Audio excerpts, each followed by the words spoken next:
Ya pemirsa, terima kasih Anda masih bersama kami di seputar Bali Pagi akhir pekan. Dan pemirsa, tak sedikit terminal di Bali sudah disulap menjadi pasar baik pada pagi maupun pasar malam.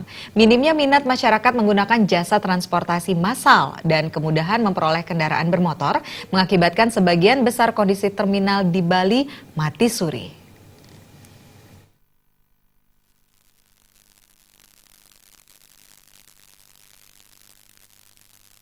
Minimnya minat masyarakat terhadap angkutan umum menyebabkan keberadaan terminal tidak berfungsi dengan maksimal. Tidak jarang keberadaan terminal disulap menjadi pasar. Nasib keberadaan terminal kian termenung.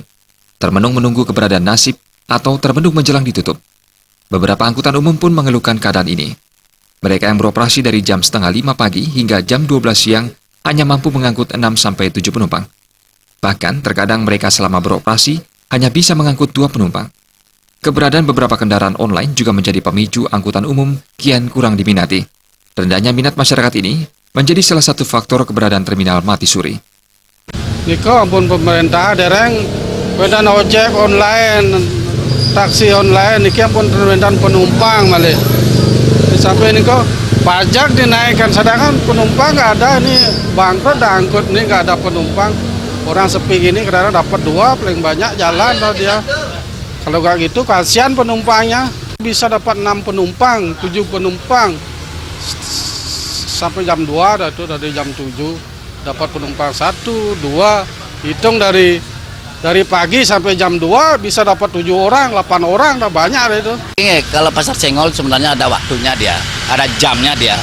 Coba bemonya sudah kata tadi sudah mati suri, banyak dia keluar. Udah apa ditunggu di sini? Yang kita tunggu udah ada. Kalau ada penumpang ada apa-apa nggak?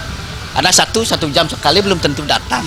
Contoh yang ambil luar dulu ya. Serba kita kan juga sering masuk Tribun juga. 1 jam, 5 jam dapat 2 penumpang. Sampai malah niki di Batu Bulan sudah ada langsung ke Nusa Dua. Tetap ada penumpang Riki. Kalau ini sampai lepas ya terminalnya. Tidak ada terminal nanti kan repot bemonya. Soalnya masih ada bemo. Terpaksa berfungsi sampai jam 12, dari jam 12 siang dah ada bemo. Singa aja jam 12 lagi. Enten bemo napiten, berdagang masuk nanti. Dagang senggol nih. Peran pemerintah sangat diharapkan untuk mengoptimalkan kembali keberadaan terminal di Bali. Agung Ria dan Sutar